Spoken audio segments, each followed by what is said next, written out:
Ever feel like we're just kind of, I don't know, skimming the surface of history? Yeah, yeah, I know what you mean. Well, today we're going deep, like really deep, diving into the world of Ibn Battuta. Ibn Battuta. Now there's a traveler who puts us all to shame, right? Yeah. 14th century, and he's crisscrossing continents. We've got his travelogue to guide us, plus some expert analysis, of course, to help decode it all. Which is key because it's so much more than just guy travels to cool places, you know? Oh, absolutely. We get to unpack how Battuta navigated a world, think about it, without Google Maps. The cultural nuances he observed, even, and this is really fascinating, his spiritual side. And that's what gets me right from the start. Ibn Battuta is not some lost soul just wandering aimlessly. This guy, he's a master networker, even back then. Exactly. That's what I'm saying. The way he leverages introductions, especially early on in his journey. He's a scholar of Islamic law, don't forget, which, let me tell you, that carries weight. Oh, yeah, big time. He uses it to connect with seriously influential figures. Like, he gets an introduction to the commander of the Pilgrim Caravan. That's not just luck, that's strategic. It's like he's building a 14th century LinkedIn profile on the go. There you go. But instead of endorsements, he's got these letters of introduction from like the who's who of the medieval world. Precisely. And those connections, they were everything back then. Safe passage, access to resources, even just finding, a decent place to stay. Right. Can't just pull up Airbnb on your phone. Exactly. It's a good reminder that who you knew mattered. It really mattered as much as where you went, even centuries ago. Speaking of where he went, Ibn Battuta's itinerary, well, let's just say it's not always a straight line. No, it's true. The scholars, they go back and forth, even now on his exact route. Yeah, I noticed that. And we have to remember, he wasn't writing, a meticulously researched academic paper. Right. This isn't peer-reviewed stuff. He was crafting a narrative. Sure. A captivating one at that. Right. Yeah. So he might have combined some journeys or, maybe shifted their order a bit to make for a more, a more compelling story? Yeah, that makes sense. He was writing for an audience, not just, for us history nerds centuries later. Exactly. So what we have is more of a curated experience than a strictly chronological log. A curated experience. I like that. And that actually, in my opinion, adds to its value because it tells us something about how Ibn Battuta himself wanted his travels to be perceived. It's like even primary sources, they have these layers of interpretation. Oh, that's such a good point. It's not just about what he saw, but how he chose to share it with the world. Exactly. And one of the ways he does that, I found this really interesting, is through these little snippets of poetry. Oh, yes. Just sprinkled throughout the travelogue. They're like little, I don't know, musical interludes. Those poems are fascinating, aren't they? They offer these amazing glimpses into the cultural landscapes he's passing through. For example, there's one passage he's describing the markets of Tlemcen. Tlemcen. Yeah, it's in Algeria now, and he includes this verse about the textiles. Right. The silks, the woolens, and he even talks about the artisans, their skill. So it's like he's trying to capture the, I don't know, the vibe of the place. Yes, not just the sights, the sounds, the smells, the whole atmosphere. It's like he's adding a soundtrack to his words, giving us a more immersive experience of life in the 14th century.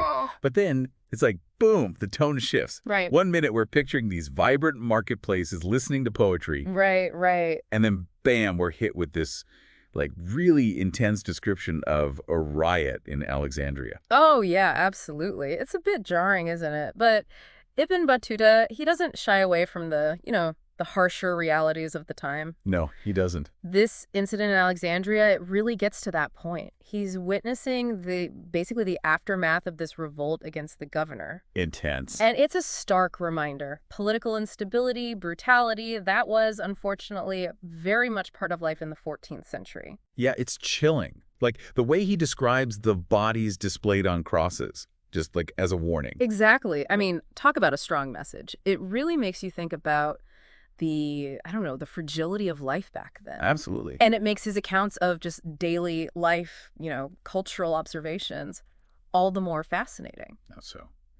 Well, because he doesn't just focus on, palaces, mosques, the grandeur of it all. Right. He's noting these everyday details. Like he talks about the different types of fabrics he sees in the markets of Tlemcen. You mentioned Tlemcen earlier.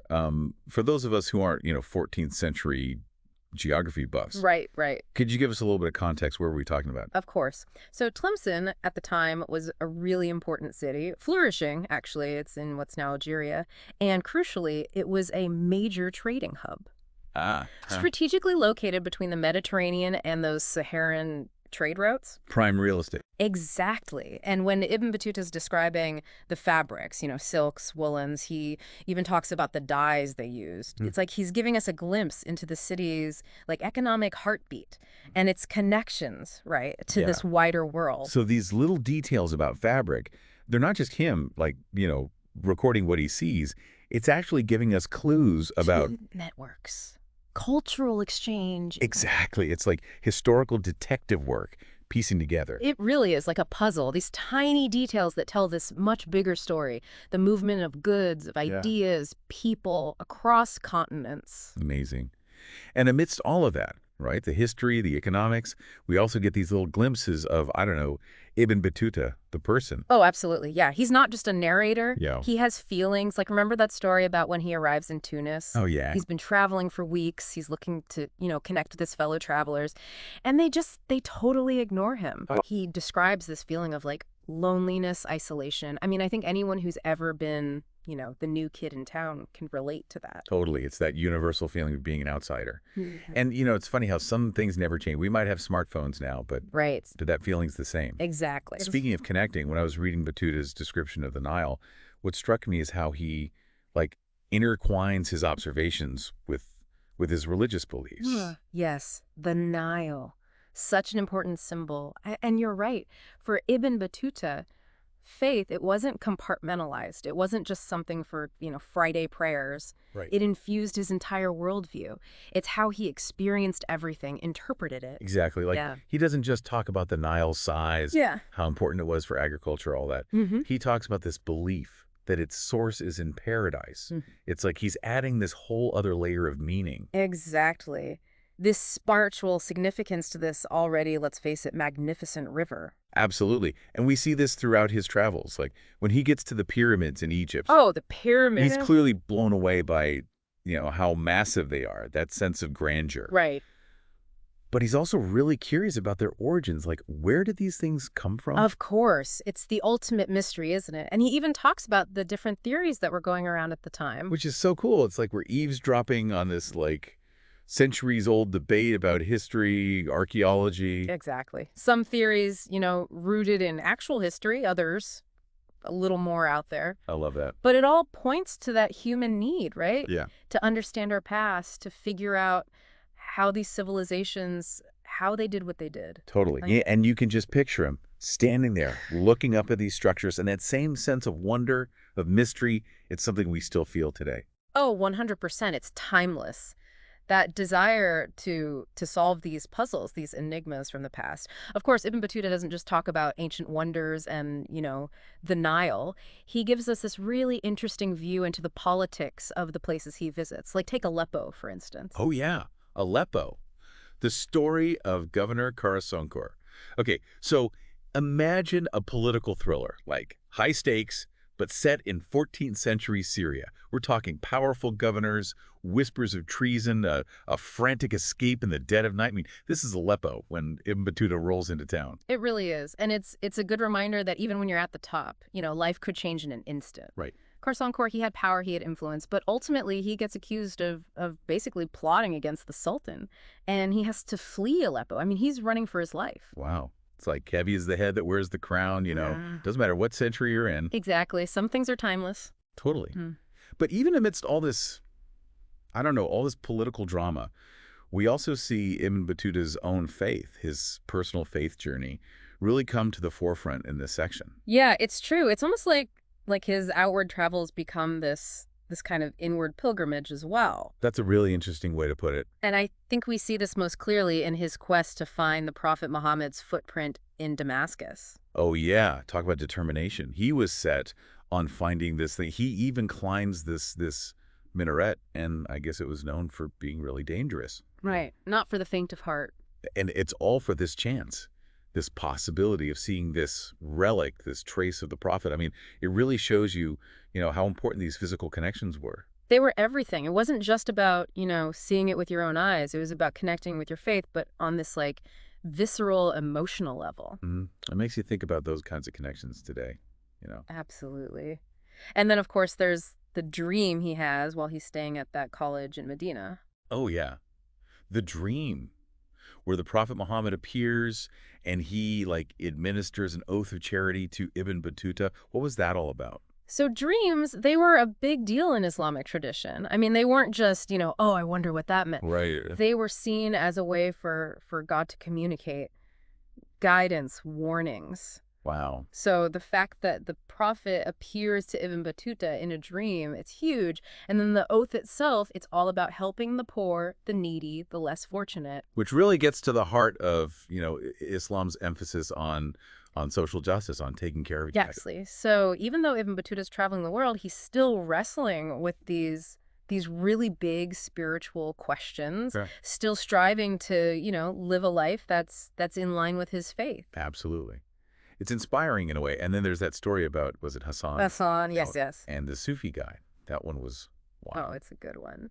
So we have Hassan. He really wants to see his mother, but he's made this promise and he's kind of stuck because of it. Right. But then the Sufi mystic comes along and boom, he helps Hassan fulfill his filial duty, see his mother, and then just as quickly, he's back in Mecca where he needs to be. It's like, I don't know, magic, but also there's this real emotional core to it, the longing for family. Absolutely. It's about the importance of family, of fulfilling your obligations, but also, it highlights the role of saints, of these spiritual guides in Ibn Battuta's world. Right. And as always, it just makes me want to learn more. But I think we've covered a lot of ground here. So as we, I don't know, resurface from this deep dive into Ibn Battuta's world, what would you say is like the key takeaway for our listener? For me, I think Ibn Battuta's journey reminds us that history, it's not just dates and names on a page. It's Okay. about people, real people dealing with real stuff, heartbreak, joy, adventure. And I think by taking the time to step into his shoes, even for a little bit, we gain a much richer understanding of not just the past, but also ourselves. And maybe even it inspires us to do a little exploring of our own. I hope so. Maybe not across continents on a camel, but Right. You don't have to go that far. exactly. But who knows, right? Those explorations, they might just lead us to our own incredible discoveries. All right, so today we're diving into some seriously fascinating travel writing Oh, yeah? with excerpts from Ibn Battuta's adventures through 14th century Persia. Absolutely. You've chosen to focus on a pivotal leg of his journey, and I'm really excited to see what catches your eye. What specifically drew you to this part of his story? So that's a great place to start. It seems you're interested in the crossroads of civilizations that Battuta encountered, remnants of Persian empires, the rise of Islam, Okay. and the aftereffects of the Mongol conquests. Battuta, he steps into this melting pot, and it gives us a glimpse into a world brimming with bustling cities, secluded oasis towns, and nomadic tribes with diverse beliefs, languages, and customs. It's amazing to think that he's witnessing the region at such a dynamic point in history. So let's unpack some of those experiences. Your excerpts begin right after Battuta departs the holy city of Najaf and arrives in Ubaida. He encounters the Rifai Sufi order. I have to say, their practices sound intense, particularly that firewalking ritual. What's the significance of such a display? It's easy to get caught up in the spectacle, right? But Battuta's reaction reminds us that this wasn't just entertainment. It was a display of faith. These public rituals were central to how Sufi orders like the Rifai expressed their devotion and, importantly, attracted followers. It does seem like something that would stay with you, especially considering Battuta, a man who had traveled from the markets of Damascus to the islands of Indonesia, was still surprised by what he saw. Precisely. It makes you wonder if, beyond the initial shock, Battuta saw these rituals as a testament to the diversity within Islam, or as something at odds with his worldview. It's like he's constantly encountering these different facets of Islam on this leg of his journey. He mentions the different sects, Sunni Shiites, Sufis, sometimes coexisting peacefully, other times not so much. He even gets a glimpse into the royal court of a local ruler, the Atabek of the Lurs. And that encounter provides some real insight into how local traditions blended with larger Islamic practices. When the Atabek's mother passes, Battuta observes these fascinating mourning rituals, like wearing clothes inside out.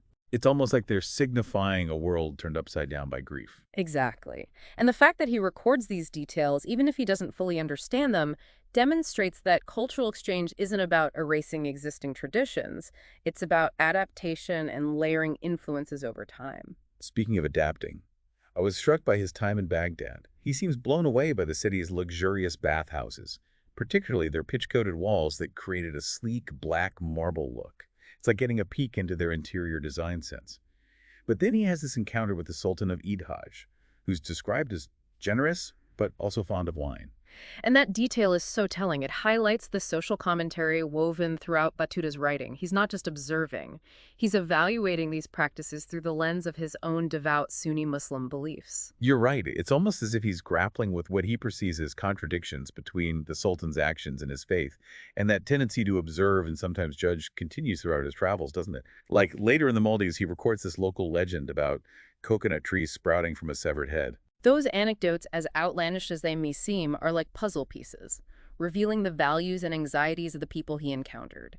It's a reminder that travel writing, even centuries ago, wasn't just about documenting journeys, it was about storytelling and understanding diverse worldviews.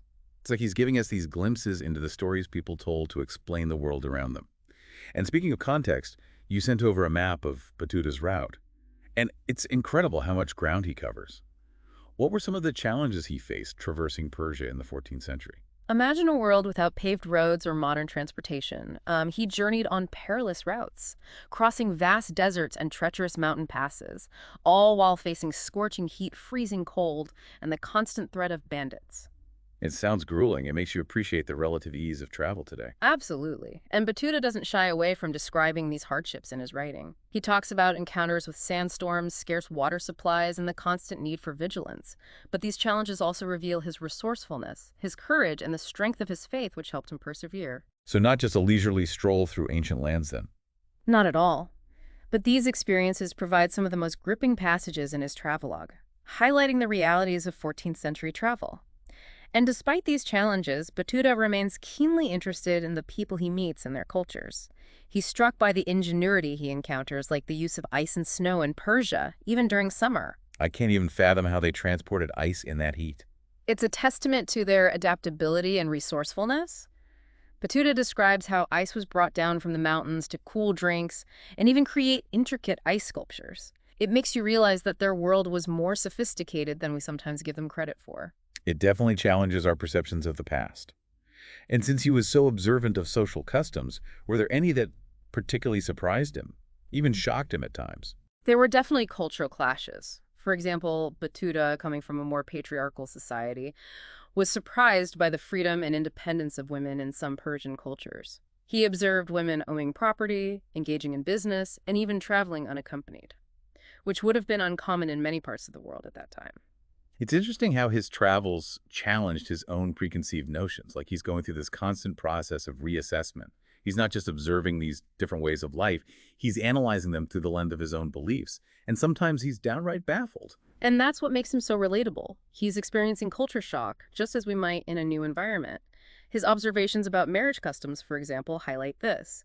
He encounters practices that were likely unfamiliar: polygamy in some regions, temporary marriages in others, and he documents them even if he doesn't necessarily condone them. It's like he's holding up a mirror to both the society he's visiting and to his own internal biases. It's this intriguing blend of open-mindedness and judgment that makes his writing so compelling. He's clearly fascinated by the diversity he encounters, but he's also wrestling with how these cultural practices fit within his own understanding of the world. Exactly, and it's through these personal reflections that we gain a deeper understanding not only of the 14th century, but also of Ibn Battuta himself. It really humanizes him, doesn't it? He's not just some distant historical figure. He's a person grappling with the unknown, just like us. And it makes me wonder about the impact of his travels, his writing. Did his experiences change him? Did his stories resonate with people back then? Those are fascinating questions, and it's something historians still debate. We know that copies of his travelogue or Rila circulated during his lifetime. Scholars and intellectuals definitely read his accounts. But how far his influence spread, how much it shaped perceptions of the world back then, well, that's harder to determine. It's like trying to trace the ripple effect of a stone dropped into a pond centuries ago. We can see the immediate splash, but the wider ripples are harder to follow. Well, exactly. Some argue that Batuta's vivid descriptions of distant lands and diverse cultures, well, they helped expand people's understanding of the world's interconnectedness. He details trade routes, governance, religious practices, information that would have been valuable to rulers, merchants, anyone seeking to expand their knowledge or influence. So in a way, he's like an early cultural ambassador, building bridges of understanding across vast distances. It's an interesting way to think about it, but we shouldn't forget that his writings were also a form of entertainment. He weaves in these colorful anecdotes, moral lessons, even moments of humor. They make his Rila incredibly engaging. He's not just conveying dry facts. He's bringing these cultures to life through his personal lens. And that personal touch makes all the difference, doesn't it? It's what makes him relatable even centuries later. Absolutely. But it's also important to acknowledge that not all scholars fully embrace Batuta's accounts. Some question the accuracy of certain details, suggesting possible embellishments or exaggerations. So a bit of a storyteller's flair. Perhaps. But even if we approach some anecdotes with a degree of healthy skepticism, his Rila remains a treasure trove of insights into the 14th century world. It's like having this window into the past, Yeah. allowing us to experience, even if vicariously, the wonder and challenges of exploration in a time so different from our own. Exactly. And that, I think, is one of the greatest gifts Ibn Battuta offers us. A reminder of the power of curiosity, the value of cross-cultural engagement, and the enduring fascination with understanding the world around us. We've certainly journeyed far in this deep dive. Eh, From firewalking rituals and pitch-black bathhouses to the complexities of cultural exchange and Ibn Battuta's legacy as both a traveler and a writer. It's been a pleasure exploring these themes with you. The pleasure was all mine. And for you listening, we hope this deep dive has sparked your own curiosity about Ibn Battuta and the world he traversed. We've just scratched the surface, and his writings offer countless more stories and insights. So as you continue exploring, consider this. How might Ibn Battuta's experiences, his efforts to understand diverse cultures and practices resonate in our world today? A world that often feels increasingly interconnected, yet increasingly divided. Until next time, keep exploring. Okay, so we're diving into the world of Ibn Battuta again, huh? This time, Volume 3 of his Rila. It sounds like he's traded in his horse and carriage for a camel and is heading east. Yeah, he's leaving behind the familiar landscapes of North Africa and the Middle East and heading into some pretty intense terrain. Think Central Asia, Persia, India, places where the environment itself could make or break a journey back then. This isn't just some travel brochure, though. This is Ibn Battuta, the guy who can make a trip to the grocery store sound like an epic adventure. Right. He's like the ultimate observer of cultures. He gives us these little snapshots of everyday life in the 14th century, and it's amazing how much detail he provides. It's such a different world than what we're used to. Like, he talks about visiting homes in Khwarizm with lavish interior design. Who knew interior design was even a thing back then? And get this, he talks about how resourceful the Chinese travelers were, saying they'd actually turn ash into fuel. Ash as fuel. That's incredible. It makes you think about how people had to be resourceful out of necessity. For sure. But it wasn't all about survival. Ibn Battuta also talks about the kindness of strangers. He shares this heartwarming story about being welcomed with open arms by a qadi, a judge, who showered him with hospitality. It's good to be reminded that generosity and compassion have always been a part of the human experience. Absolutely. But of course, it wasn't all sunshine and roses. He talks about some pretty dangerous encounters, too, like the tragic story of a sharif who was robbed and then treated so poorly by a fellow traveler that he ended up taking his own life. It's heartbreaking, really. It makes you think about how vulnerable travelers were back then, not just to bandits, but to the elements, to disease. And let's not forget, Ibn Battuta was traveling in a world still reeling from the impact of Genghis Khan and the Mongol Empire. Right, that legacy looms large in this part of his journey. He talks about visiting Bukhara, which had been a renowned center of learning. Bukhara, didn't he mention visiting the tomb of Imam al-Bukhari there, the scholar of Islamic law? Exactly. And you can tell from his writing that he's not just paying respect to a man, he's paying respects to a whole legacy of knowledge and scholarship that was tragically disrupted. The Mongols really did reshape the world. But amidst those reflections on loss and destruction, Ibn Battuta also stumbles upon some pretty incredible stories of, well, let's call them unlikely rises to power. Like, have you ever heard of Sultan Ghiyath al-Din Balban of Delhi? Oh, yeah. Talk about a storybook rise to power. This is a guy who went from being a water carrier to the ruler of one of the most powerful sultanates in India.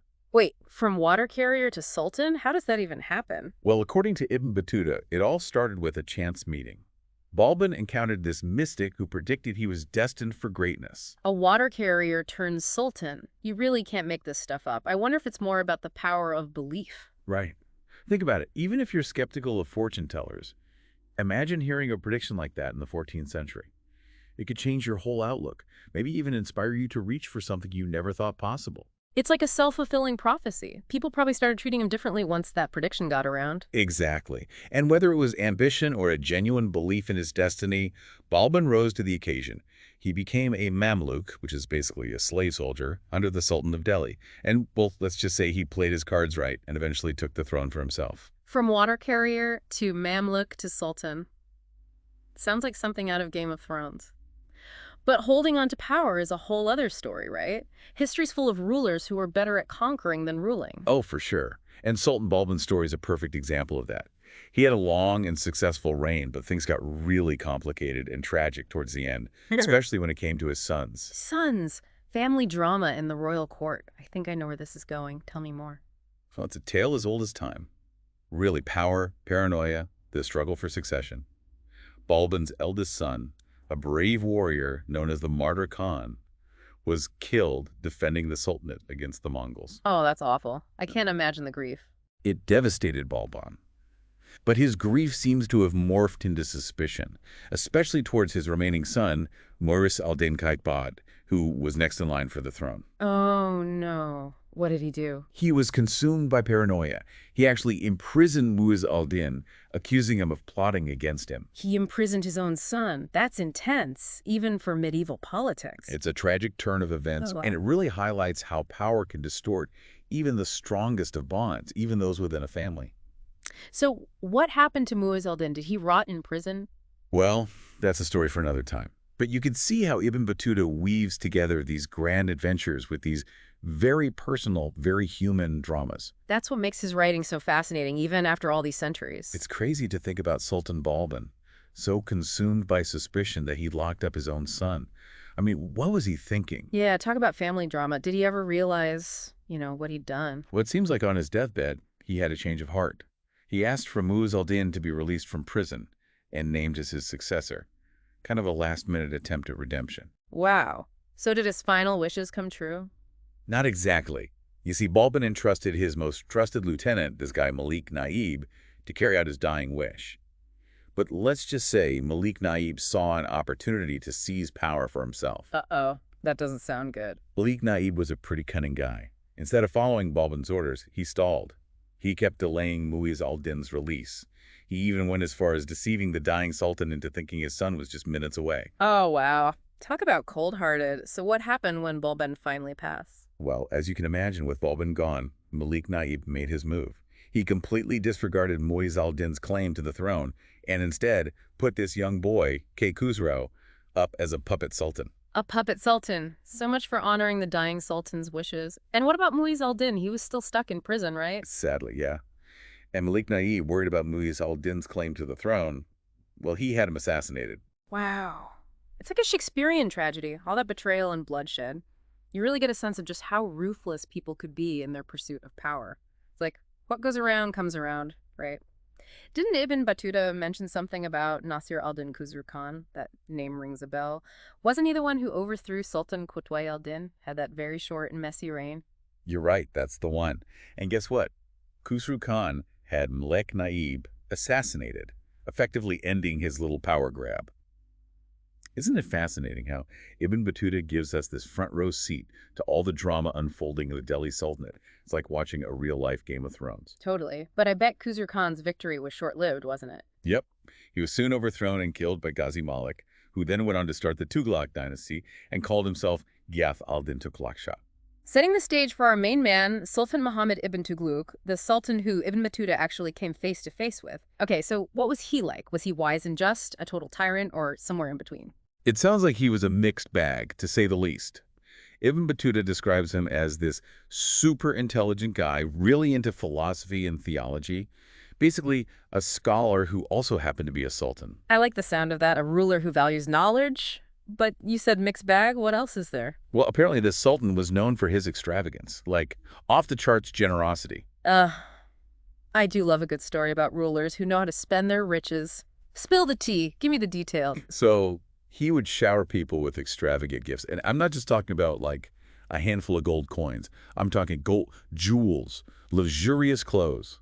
You name it, he gave it away. He even gifted an entire town Siri to the son of the Abbasid Caliph who was visiting from Cairo. An entire town. Talk about making a statement. Why was he so over-the-top generous? Was it genuine, or was there something else going on? That's a great question. Ibn Battuta seems to portray him as genuinely generous, wanting to use his wealth to benefit others. But then again, we have to remember, this is a ruler who wasn't exactly born into royalty. Yeah. He was actually the son of a slave. Ah, I see. So maybe all that extravagance was a way of projecting power, legitimacy, trying to prove he was worthy of the throne. Exactly. It's like he's saying, hey, look at me.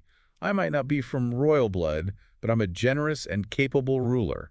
It's a really interesting psychological insight, don't you think? Totally. But it wasn't just his extravagant spending, was it? Didn't you mention something about his questionable policies? Oh, yeah, he had a few of those.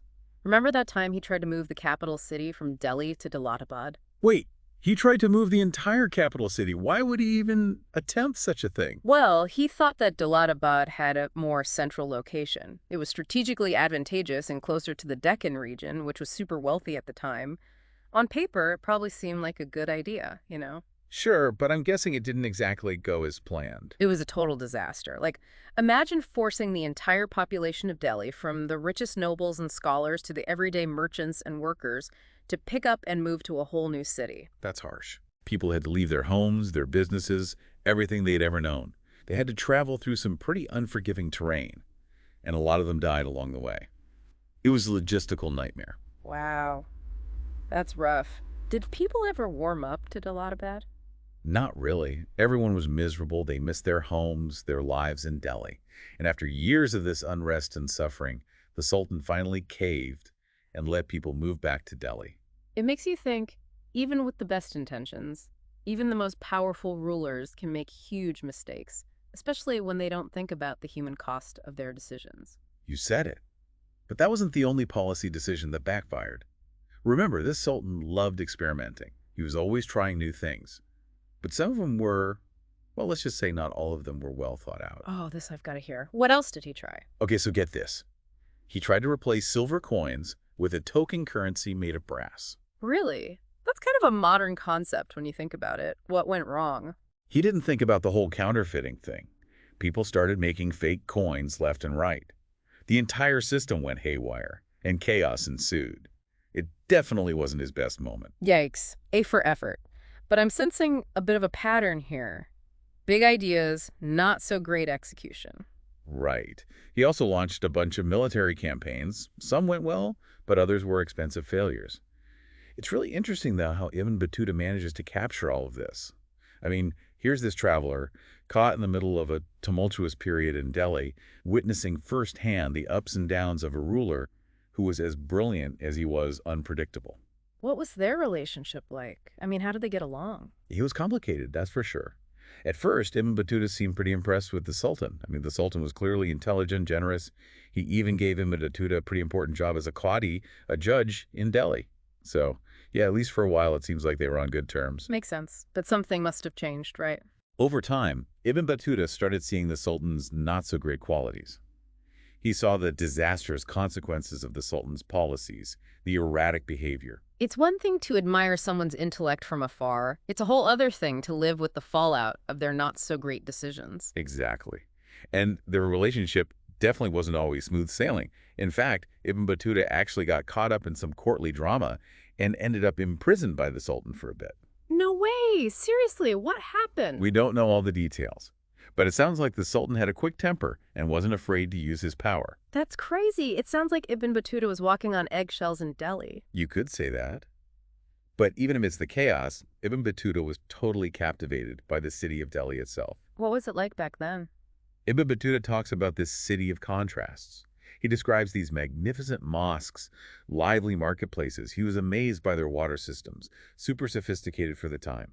He talks about the different people he met, Muslims, Hindus, merchants, scholars, everyone, really. It's amazing to picture him there, walking those streets, soaking it all in. And he wasn't just a bystander. He was really engaging with all of it. He'd share meals with people, learn about their customs, and he even talks about encountering some cultural practices that he found deeply unsettling. Like what? One that particularly stuck with him was the Hindu practice of sati. Sati. That's where a widow throws herself onto her husband's funeral pyre, right? Right. And even though he was obviously disturbed by it, he also tried to understand it within its cultural context. He notes that it was seen as a powerful act of devotion. It's difficult to wrap our heads around something like that today, but it shows how deeply rooted cultural practices are. Exactly. But while he's grappling with these cultural differences, navigating this whole courtly drama, the city of Delhi is going through its own transformation. Really? What was going on? Muhammad ibn Tughlaq had this grand vision for the city. Oh, I like where this is going. Tell me more. What was he planning? New buildings, parks, what? So this grand vision for Delhi, what did that actually involve? Was he building like crazy? Well, building might not be the right word. Restructuring, maybe? It was a bit more messy than that. Messy. Okay, now you've got to elaborate. What did Ibn Battuta say? Well, he talks about this mass evacuation of a whole chunk of Delhi. He evacuated a whole section of the city? Why? Like, what was the point of that? Yeah, Ibn Battuta doesn't really get into the specifics. He focuses more on how it impacted the people. Like, he describes all these empty houses, abandoned markets. You can practically feel the unease through his words. It's kind of eerie to imagine, like a ghost town, but in the middle of a bustling city. It does make you think about the people who were forced out of their homes, right? Exactly. It must have been so disruptive. I mean, did the residents have any say in the matter? It doesn't sound like it. From what Ibn Battuta says, it seems like the Sultan was pushing people to relocate to Dalalabad. Dalalabad. Wait a minute. Isn't that the city he tried to make his new capital? The one that was a total flop. That's the one. So yeah, it seems like he wasn't ready to give up on old Dalalabad, even after that whole debacle. Wow. I guess you could say he was persistent, or maybe just really stubborn. But this time, he wasn't forcing everyone to move, right? Right. It seems like this evacuation was more targeted, focused on a specific part of Delhi. Ibn Battuta isn't totally clear on the reasons behind it. Maybe it had something to do with his whole vision of shifting the center of power, even if it was a bit piecemeal. Could be. It's hard to say for sure. But when you consider all the chaos of his reign, the rebellions, the policy swings, just the general unpredictability of it all, it makes you realize that Delhi must have felt like a city on the verge of something, like anything could happen. And Ibn Battuta's right there in the thick of it. Exactly. But even with all the turmoil, Ibn Battuta's travels took a couple of unexpected detours, even while he was in the Sultan's service. Detours? Like what? Where did he go? Well, at one point, he actually got permission to go on a pilgrimage. Ah, the classic pilgrimage excuse. Every traveler's get-out-of-jail-free card. But was it the real deal, or was he just trying to sneak away? It sounds like he was sincere about wanting to visit Mecca. He even took a pretty long detour through Persia. Persia? Why Persia?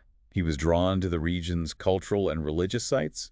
He visited Imam Reza's tomb in Mashhad, and he even had a private audience with another powerful ruler, Sultan Abu Sa'id, in Tabriz. Classic Ibn Battuta. Always up for a new adventure, even if it means veering off course. So how did he end up back in Delhi if he was trying to avoid the Sultan? It's actually a pretty great story. So he's in Yemen, waiting for a ship to take him back to India when he hears some news that changes everything. Oh, I've got to hear. What was the news? He heard about this new governor who'd been appointed in southern India in a province called Maabar. Apparently, this new governor was known for being a fair and compassionate leader. A good ruler. Yeah. After all the craziness with Muhammad ibn Tughlaq, that must have sounded pretty appealing. Yeah, and I think Ibn Battuta saw an opportunity. He decided to take a chance and head south to this new province instead of back to Delhi. It was a gamble, but maybe he was just ready for a change of pace, I don't blame him. Sometimes the best adventures are the ones you don't see coming, right? It's funny how things work out sometimes. Exactly. But even though he ventured to new lands, even though he met all these incredible people, Ibn Battuta's story doesn't end there. He does eventually make his way back to Delhi, even back into the service of the, well, let's just say unpredictable Sultan Muhammad ibn Tughlaq. But unfortunately, that's a story for another deep dive. Another time, huh? It's amazing how much ground one traveler covered. Every time we crack open this rila, it's like we're right there with Ibn Battuta. And it's crazy to think that even after 700 years, his stories still resonate with us today. I mean, here's a guy who traveled the world, encountered different cultures, navigated complex political landscapes. And experienced the highs and lows of human nature firsthand. Exactly. His triumphs, his mistakes.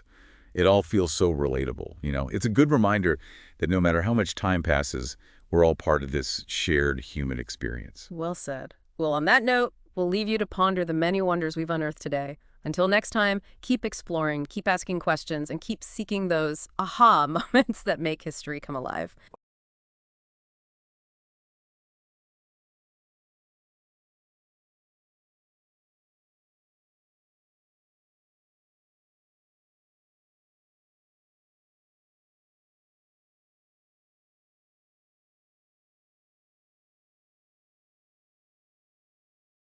All right, get ready. We're diving into the 14th century, following the footsteps of Ibn Battuta. Talk about an adventurer. We're focusing on excerpts you shared, his writings about the Maldives, India, and China. His travels, right? Exactly. A window into a world transforming, civilizations connecting like never before. And for a curious mind, someone like you who values efficiency, this deep dive is going to be amazing. Uncovering cultural quirks, jaw-dropping encounters, incredible historical insights. Like opening a time capsule. Exactly. So let's start with Ibn Battuta landing in the Maldives. He described these islands beautifully, stunning, but so different from his home. Totally. He was struck by the architecture, houses made of coral, and the coconuts. Not just food, he goes into detail about their, let's call them medicinal uses. He was never one to hold back on those observations. And speaking of observations, his take on the Maldivian customs, especially about women, fascinating, different from what he knew. Right. He talks about these, what he called temporary marriages for sailors visiting. Marriages of convenience. Sailors would marry when they arrived, divorce when they sailed. Fascinating how local customs adapted for travelers and trade. Makes you think about how interconnected the world already was back then. Absolutely. And that wasn't all. Women did everything at home, yet never ate with their husbands. So different. This peek into daily life back then is like a direct line to understanding social structures, gender roles, everything. It challenges our assumptions about the past, that's for sure. It does. But maybe the most intriguing part is how the Maldives converted to Islam. According to Ibn Battuta, he tells this dramatic story, a demon-like being terrorizing the islanders. Ah, yes. The monthly virgin sacrifice. Right. These stories were actually common in those travel logs. They reveal a lot about the fears and beliefs back then. So not about actual demons, more about cultural context. Exactly. It's about their worldview, the forces they believed were at work, how they explain the unknown. It's a different way of seeing the world. And Ibn Battuta, never just an observer, really dives into Maldivian life. He becomes a qadi, a judge. And wow, did he take that seriously? He wasn't messing around. Parading people who miss prayers to the streets. That's not a gentle reminder. It shows how central religion was to daily life, the power of those in charge of upholding it. Being a qadi, it wasn't just legal stuff, it was shaping how people lived, making sure they followed Islamic law. Imagine that today. Okay, but wait. There's more to Ibn Battuta's Maldivian adventure. It's where things get, well, a little dramatic. We're talking forced marriage proposals, political scheming, even an escape attempt, like a historical thriller. Right out of a movie. And while all that palace intrigue might sound crazy, it wasn't that uncommon in royal courts. Power struggles, alliances shifting, betrayals, all part of the game. Navigating those circles, you had to be sharp. From those islands, we're off to India. Ibn Battuta's journey there, wow, you can tell it really stayed with him. India back then was a total mix, a blend of cultures, religions, and Ibn Battuta saw it all. The extremes of wealth, the poverty. Yeah, and his writing really shows that. He talks about these lavish gifts from the Sultan of Delhi, gold, jewels, even eunuchs. It's like unimaginable wealth. That was Muhammad bin Tughlaq, the Sultan then. Known for his generosity, but also, let's say, unique personality. Famous for these ambitious projects, some failures, and being totally unpredictable. And that adds this whole other level to Ibn Battuta's story, right? Yeah. Because in the middle of all this luxury, there's these dark stories, brutal executions, showing off defeated enemies. Not exactly what you'd expect from a generous leader. It's easy to forget. History isn't simple.